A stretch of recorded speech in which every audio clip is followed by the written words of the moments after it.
अब आपको bank statement के लिए बैंक में जाके लंबी लंबी लाइनों में लगने की जरूरत नहीं है। अब आप घर बैठे बैठे बैंक स्टेटमेंट के अलावा और भी कई सारे काम अपने स्मार्टफोन में व्हाट्सएप के अंदर ही कर सकते हो। तो आजकल ऑलमोस्ट सभी बैंकों ने अपना एक व्हाट्सएप नंबर जारी किया है जो आपके पास में होना बहुत जरूरी है। अगर आपके पास में नंबर नहीं है तो फिर आप ये सारी चीजें नहीं कर पाओगे। अब नंबर कहाँ से और कैसे मिलेगा वो हम बता रहे हैं। ये आपको स्क्रीन पे कई सारे बैंकों के नंबर शो हो रहे होंगे। अगर यहाँ पे आपको नंबर ना मिल पाए आपकी किसी बैंक का तो आपको गूगल पे जाके सर्च कर लेना है, वहां से आपको व्हाट्सएप नंबर मिल जाएगा। लेकिन व्हाट्सएप बैंकिंग हर बैंक की अलग अलग होती है। फॉर एग्जांपल अगर मैं एचडीएफसी की बात करूं तो जो नंबर आपने अपनी बैंक में रजिस्टर्ड करा के रखा है उसी नंबर से एचडीएफसी के व्हाट्सएप नंबर पे आपको हाई भेजना है।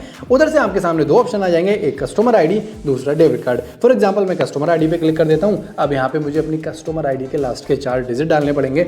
डिजिट डालने के बाद में जो मेरा रजिस्टर्ड मोबाइल नंबर है उस पर एक ओटीपी आएगा बैंक की तरफ से। उस ओटीपी को कॉपी करके यहाँ पे मुझे पेस्ट कर देना है। उसके बाद में मेरी व्हाट्सएप बैंकिंग शुरू हो जाएगी। अब आपके सामने यहाँ पे 3 ऑप्शन आ जाएंगे, पहला अकाउंट सर्विस, दूसरा क्रेडिट कार्ड सर्विस और तीसरा अप्लाई फॉर लोन। अब यहाँ पे हमें बैंक स्टेटमेंट चाहिए तो हमें पहले वाले ऑप्शन जो है ना अकाउंट सर्विस, इस पे क्लिक कर देना है। फिर अगेन आपके सामने 3 ऑप्शंस आ जाएंगे, पहला बैलेंस इंक्वायरी, दूसरा रिसेंट 7 डे ट्रांजैक्शन, तीसरा अकाउंट स्टेटमेंट।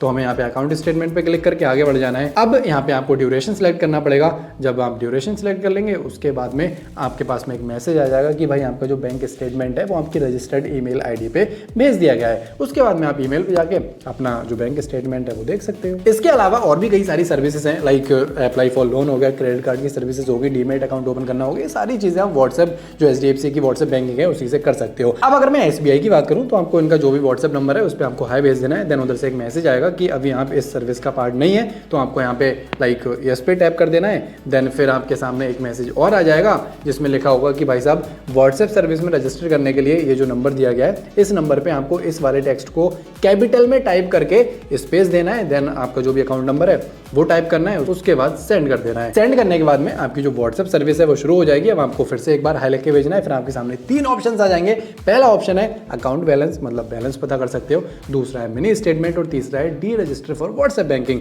तो हमें मिनी स्टेटमेंट चेक करना है तो हम दूसरे वाले ऑप्शन पे क्लिक कर देंगे। उसके कुछ सेकंड के बाद में हमारे व्हाट्सएप पे हमारा मिनी बैंक स्टेटमेंट आ जाएगा। एंड ऐसे ही आप हर बैंक के लिए व्हाट्सएप बैंकिंग शुरू कर सकते हो। लेकिन यहाँ पे आपको एक चीज का ध्यान रखना पड़ेगा, जो व्हाट्सएप नंबर है ना बैंक का वो जेन्युइन होना चाहिए। अगर आप गूगल पे सर्च कर रहे हो तो देख लेना कहीं उल्टे सीधे नंबर पे हाय हेलो ना भेज दो। ट्राई करो कि आप बैंक से ही जो लाइक उनका ऑफिशियल व्हाट्सएप नंबर है वो पता करें। तो आई होप अब आपको सारी चीजें क्लियर हो गई होंगी। वैसे कौन कौन व्हाट्सएप सर्विस ऑलरेडी यूज कर रहा है फीडबैक बताओ। बाकी ऐसे यूजफुल एंड इन्फॉर्मेशन वीडियोस के लिए हमारे शो को देखते जाओ।